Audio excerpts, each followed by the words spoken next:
일하는 국회의 모습은 언제쯤 볼 수 있을까요? 오늘도 정쟁만 오고 간 국회 상황이 답답하다고 여긴 분들 많을 것 같습니다.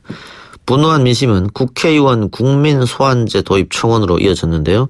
이와 관련해서 오늘 청와대의 답변도 나왔죠. 현재 국회에는 여야 의원이 발의한 3개의 법안이 올라와 있는데 그 가운데 한 건을 발의한 뿐입니다. 국회 예결위원장 맡고 있는 자유한국당 황영철 의원 연결하겠습니다. 의원님. 예, 황영철입니다. 반갑습니다. 예, 안녕하십니까. 자, 국회 정상화 여야 협상이 조금 진일보하다 이런 진전을 보이고 있다 이런 소식이 들리는데 맞습니까? 제가 오늘 좀 정확히 답변을 드리기 위해서 예. 저희 자유한국당의 정량석 수석 부대표와 조금 전에 통화를 좀 했어요. 예. 그런데 이 장기화되고 있는 것에 대한 부담은 똑같이 저희 자유한국당도 느끼고 있습니다만, 예. 어쨌든 여당의 좀 진일보한 태도가 좀 나와야 저희도 당 의원들을 설득할 명분을 또 갖고 또 저희가 이번 국회 파행에 대한 책임의 문제에 대한 명확한 규정도 있어야 되겠고 하는 예. 부분이 있어서 진전을 보고 있지 못하고 있는 것으로 좀 답변을 들었어요. 어쨌든 국민들이 국회가 장기 파행하고 있는 것에 대한 비판이 있다는 것도 잘 알고 있고 그래서 예. 최선을 다해서 정상화를 위해서 노력하고 있다 이렇게 말씀을 들었습니다. 예. 근데 의원님도 듣고 계시고 보고 계시겠습니다만 당내에서도 예. 그 황교안, 나경원, 강성 지도부에 대한 비판이 좀 있다. 오늘 장제원 의원 같은 경우에는 본인의 페이스북에 조금 강하게 비판했거든요. 어떻게 공감 네. 가는 분이 있습니까? 무엇보다 장제원 의원이 이 글을 쓰기 전에 참 고민이 많았겠다 하는 생각이 들어요. 예, 그렇겠죠. 네. 일부는 공감하는 부분도 있고요. 또 일부는 또 동의하기 좀 어려운 부분도 있긴 합니다. 예. 그러나 장제원 의원의 마음은 지금 국회가 열리고 있지 않으니까 국회의원의 한 사람으로서 정상화된 국회에서 최선을 다해서 국민을 위해서 일하고 싶다. 이런 심경을 피력한 거라고 보고 있고요. 예. 어쨌든 국회 파행이 장기화되고 있다 보니까 우리 당내에서도 의원님들 중에서는 어쨌든 빠르게 국회 정상화를 할 수 있는 방안을 찾아봐야 되지 않겠느냐 하는 목소리들이 있는 것은 사실입니다. 예, 또 아무래도 지역구 같은 데 가서 시민들 만나다 보면 그런 비판이 많을 거 아니겠어요? 왜 안 들어가냐, 이렇게. 국회가 열리지 않고 일을 안 하고 있으면 여야를 다 그러니까요. 넘어서서 예. 국민들로부터 비난받는 건 당연한 일이죠. 예. 그런데 지금 장제원 의원이 SNS에 글을 쓰면서 침묵의 네. 카르텔 이런 단어를 썼거든요. 그러니까 네. 이게 당내 의원들이 눈치만 보고 있는 거 아니냐 이런 지적인 것 같아요. 근데 과거에 한나라당 시절이나 새누리당 시절 때도 소장파 젊은 의원들이 지도부에 그 고언도 하고 반기도 들고 이런 것도 좀 있었지 않습니까? 황영철 의원도 그랬었고. 근데 요즘 보면은 장제원 의원 지적처럼 그런 부분이 일절 없는 것 같아서 어떻습니까? 사실 저희가 이제 초선 의원 할 때 민본 21이라는 것을 만들어서 예. 여당 내에 쓴소리를 지도부에 전달하고 또 청와대에도 전달하고 이런 역할을 했었죠. 예. 그런데 그 야당의 입장에 서 있다 보면 늘 대여 투쟁이라는 것에 대우를 같이 해야 되고 그런 부분들이 있기 때문에 아마도 우리 당내에서 의원님들이 개별적으로는 많은 다른 생각들을 가지고 있지만 강하게 대여 투쟁을 하는 국면에서는 목소리를 좀 낮추고 있다 이렇게 생각을 하고 있습니다. 지금 강하게 대여 투쟁을 하고 있기 때문에 한 목소리를 내는 것이 우선이지 않느냐 이 말씀입니까? 네네 그렇습니다. 예. 그럼 황영철 의원님 아까 장제원 의원 SNS 글에 동의하는 부분도 있고 동의하지 못하는 부분도 있다. 이걸로 그냥 네. 마무리하면 되겠네요. 그 얘기는. 그렇습니다. 네네. 알겠습니다. 자, 어쨌든 민심은 좋지 않은 상황인데요. 네. 국회에 발의된 국민소환제 법안 3건이 있는데 그 의원님께서 그중에 한 건 발의하셨잖아요. 네네. 그 내용을 좀 설명해 주시죠. 어떤 안건이고 또 입법 취지는 뭐였는지. 그 2006년에 주민 소환에 관한 법률이 제정이 됐어요. 예. 근데 이 주민 소환에 관한 법률의 대상을 지방자치단체 장하고 지방의 의원에 대해서만 주민 소환 규정을 했거든요. 예. 그럼 국회의원들도 똑같이 선출직이니까 국회의원만 주민 소환 대상에서 대상에 포함되지 않는다는 것은 국회의원만의 특권이다. 이제 이런 생각을 하게 된 거죠. 예. 그래서 저희가 국회의원 특권 내려놓기의 한 일환으로서 똑같이 국회의원들도 선출해 주신 지역 주민들로부터의 평가를 준엄하게 받는 그런 예. 대상이 돼야 된다라는 차원에서 국민소환제 법안을 발의를 하게 됐죠. 예. 근데 이게 발의를 하고 나서 사실은 전체적으로 우리 국회의원님들이 이런 취지에는 공감을 하기 때문에 쉽게 사실은 통과가 될 거라고 생각을 했는데 예. 아직까지 구체적인 논의가 이루어지고 있지 않아서 대단히 좀 아쉬운 예. 마음입니다. 그 의원님은 쉽게 통과될 것 같다 이렇게 생각하셨다고 합니다만은 결국은 네. 국회의원들이 투표를 해야 통과되는 거 아닙니까? 그렇죠. 근데 네. 결국은 어떻게 보면은 자기 목숨줄하고 맞닿아 있는 건데 과연 이게 쉽게 통과될까 그런 생각도 들어요. 꼭 그렇지는 않습니다. 국회의원님들이 본인들이 의정활동 열심히 하고 또 예. 국회의원으로서 품위를 잘 지켜내고 하면 이 대상이 될 이유가 없잖아요. 예. 다만 적어도 지역 주민들로부터 선출해 주신 유권자로부터 소환의 대상이 될 정도라면 상당한 무리를 일으키거나 품위를 손상하는 그런 행위를 하거나 이럴 경우에 해당되기 때문에 저는 그렇게 의원님들하고 말씀 나누다 보면 이 소환제 법안에 대해서는 그렇게 부정적이지만은 않아요. 다만 이걸 좀 집중적으로 논의할 수 있는 그런 분위기가 만들어지지 않았기 때문이라고 보고 있고요. 예. 언젠가는 이 주민 소환제 법안에 국회의원을 포함시키는 그런 입장이 결정이 되리라고 생각하고 예. 있습니다. 관련해서 오늘 청와대에서도 답변을 내놨거든요. 예. 네. 복귀양 전 의원이 내놨는데 이게 네. 지금 이야기하는 거 보면은 의원님의 입법 취지와도 비슷해 보입니다만은 비슷하지 않고요. 그래요? 그래서 제가 그래서 제가 여쭤보는 건데 네. 복귀양 수석이 이렇게 얘기한 거는 정치적 네. 노림수가 배경에 있다 이렇게 보신 겁니까 혹시? 그렇죠. 사실은 이 청와대 정무라인에서 예. 사실은 이제 국회가 파행되고 있는 이 상황에 대해서 이 정당 해산권이라든지 또 이 주민소환제 법안과 관련된 국회의원 소환 법안과 관련돼서 자꾸 무슨 책임을 묻는 듯한 그런 언급들이 나오고 있는데 이거는 국회의원 소환 법안과도 전혀 맥이 닿고 있지 않고요. 현재 국회가 파행되고 있는 것은 정치적인 행위의 한 과정이라고 보는 것이지 이 부분에 대해서 이것이 소환의 대상이 될 만한 사안이다라고 규정 짓는 것은 대단히 입법 취지하고도 맞지 않는 거라고 보고 있고요. 청와대가 좀 조용해졌으면 좋겠어요. 그러니까 강기정 수석이 이야기한 거나 복귀양 비서관이 이야기한 거나 다 뭔가 정치적 노림수가 있다 이 말씀이잖아요. 해석상의 여러 가지 입장의 차이는 있겠습니다만, 다분히 지금 국회 파행을 야당의 책임으로 돌리는, 그런 언급 아니겠어요? 예. 네.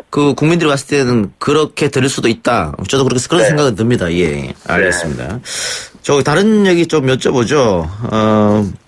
지금 정부 여당에서는 대통령도 순방 떠나기 직전에 국회의장한테 그런 부탁도 했고 추경안을 빨리 통과해달라 이건데요. 추경안이 당장 지금 들어가도 심사가 있기 때문에 한 3주 이상 걸리지 않겠습니까? 그렇습니다. 그러면 7월이 넘어가야 된다는 얘기인데 너무 늦는 게 아닌가 이런 생각이 들어서.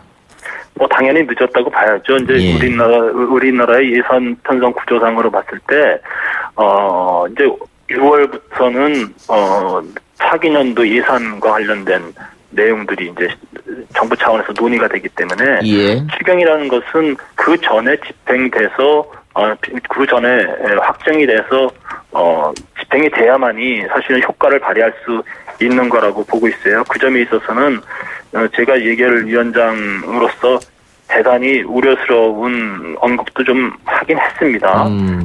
그런데 어쨌든 이 추경이 이루어지기 위해서는 어쨌든 이 국회 파행에 대한 여야 간에 또 청와대 여야 간에 긴밀한 노력도 있어야 되겠지만 청와대에서도 좀 진정성 있게 야당을 좀 배려하고 설득하고 하는 그런 노력들이 있어야 되는데 예. 또 그런 부분들이 잘 이루어지지 않다 보니까 이렇게 뒤로 미뤄지고 있어서 예.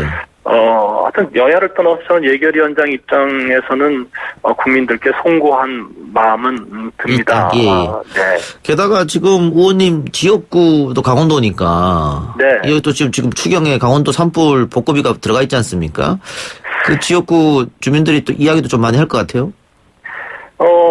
이거 좀 구체적으로 말씀드리면 예. 사실은 이번 추경에 주민 피해를 지원하기 위한 직접적 보상 비용이라든지 재해 대책 비용은 들어가 있지 않아요. 예. 않고 그렇기 때문에 저희들은 추경이 심의 통과되기 전이라도 예비비로서 일단 주민들에게 지급될 수 있는 그런 예산들은 예비비로서 신속하게 좀 집행을 해달라 이렇게 얘기를 했고요. 일부는 또 집행이 됐습니다. 예. 다만 추경 심사를 하게 되면 지금 이 산불이라든지 또 포항 지진이라든지 예. 국가적 재난과 관련돼서 대단히 허술하게 지금 주민 피해를 보상하고 대책을 하는 부분에 있어서 대단히 허술한 부분이 있어서 예. 이런 부분들을 보완하기 위한 정책적 또 예산과 관련된 새로운 논의가 필요하다라고는 예. 생각하고 있어요. 예. 그래서 그 점은 좀 더 예산 심사가 이루어지게 되면 좀 더 심도 있는 논의를 예. 해야 되지 않을까 예. 생각합니다. 그러니까 뭐 논의를 하든 심사를 하든 어쨌든 국회가 열려야 되지 않습니까? 그렇습니다. 네. 제가 웃고 있지만 웃는 게 아닙니다. 예, 알겠습니다. 자, 마지막으로 한교안 대표가 취임 100일을 맞았는데 어떻게 평가하십니까? 뭐 단적으로 말씀드리면 지금까지는 합격정을 받고 있다 이렇게 생각하고 있어요. 예. 동료 의원님들과도 이제 한교안 대표 체제에서의 당의 변화라든지 이런 부분에 대해서 많은 얘기를 나누고 있습니다만 일단 야당의 그 구심점을 확보하는 데 있어서는 대단히 성공적으로 하고 있다고 생각을 하고 있고요. 그런데 다만 내년 총선을 앞두고 좀 더 국민적 지지를 넓히기 위한 외연 확장을 하기 위한 그런 또 새로운 쇄신이라든지 계획이라든지 또 중도층을 끌어안기 위한 노력들이 이제는 시작되어야 될 시점이 아닌가 이렇게 또 주문을 좀 드리고 있습니다. 예. 그 한교안 대표가 막말 금지령을 내렸는데 잘 안 되는 것 같습니다. 어디 의원님들이 각자 또 생각하고 표현하는 거를 일일이 다 제어하실 수 있겠습니까? 그 보수에 그래도 품격이라는 거 하는 게 있는데 좀 아쉬워요. 네, 야당으로서 예. 어쨌든 그 임팩트 있게 상황들을 얘기하다 보면 일부는 또 그런 예. 언급이 나올 수는 있겠습니다만 그래도 국민들이 들으시기에 좀 더 품격 있는 언어로서 표현하기 위한 또 예. 그런 투쟁의 과정에서도 그런 부분에 대해서 좀 더 면밀하고 좀 심도 있게 그런 발언하는 그런 것들이 좀 필요하긴 하다고 생각합니다. 알겠습니다. 의원님 오늘 말씀 감사합니다. 네, 감사합니다. 예, 지금까지 자유한국당 황영철 의원이었고요. 자, 오늘 새벽이었습니다. 우리나라가 20세 이하 월드컵 준결승 경기에서 에콰도르를 꺾고 피파가 주관하는 남자 대회에서 사상 처음으로 결승에 올랐죠. 네, 그래서 즉석 미니 인터뷰 한번 해보도록 하겠습니다.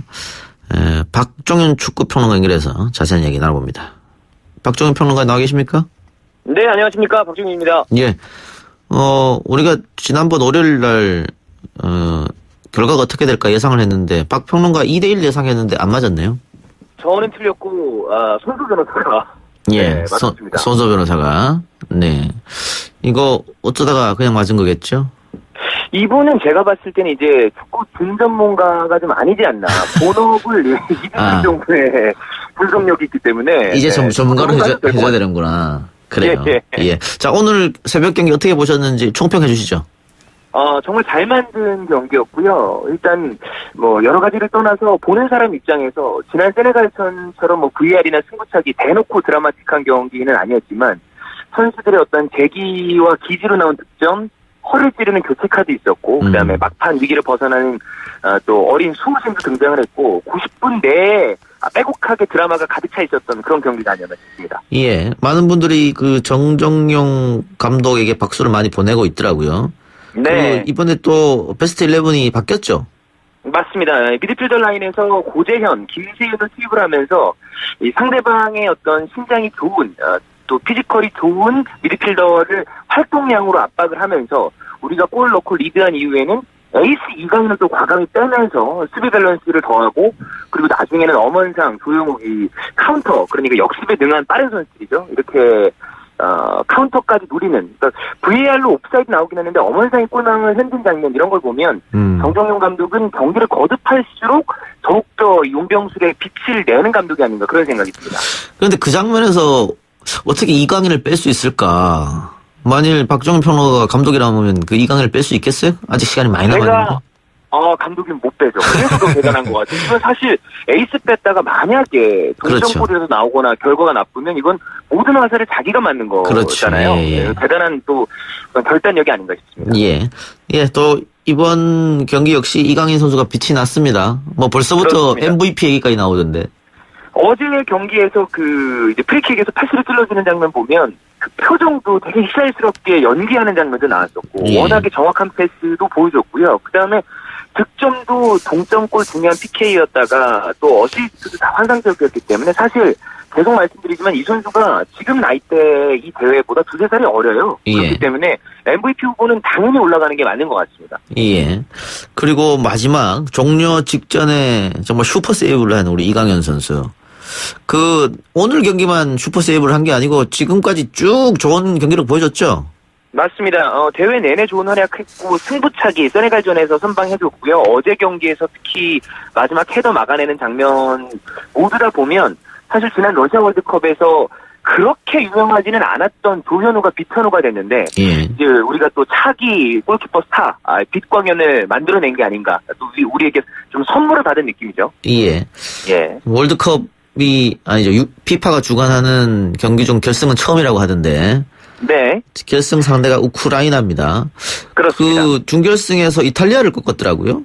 네, 이 팀이 잘 놓고 보면 2019년 들어서 9경기 했는데 한 번도 안 졌어요. 7승 2무. 그리고 나이지리아, 이번 대회에서도 나이지리아전 제외하면 모두 다 승리를 했는데, 쭉 살펴보면 평균 신장이 또 동유럽 국가다 보니까 굉장히 크고요. 측면 공격이 날카롭기 때문에 우리가 그 부분을 좀 주의해야 될 필요가 있겠고, 골키퍼가 어린 나이인데도 벌써 명문 레알 마드리드에 입단을 해서 다른 데 임대를 가 있거든요. 예. 그리고 여기 다닐로 시칸이라는 선수는 이강인 선수랑 동갑, 월반한 선수가 벌써 4골입니다. 아하. 그래서 끈끈함이 좋고 조직력이 좋은 팀이라고 볼 수 있겠습니다. 예. 이탈리아를 꺾었다고 하는 것은 뭐 대단한 잠재력이 있다 이렇게 볼 수도 있겠는데. 네.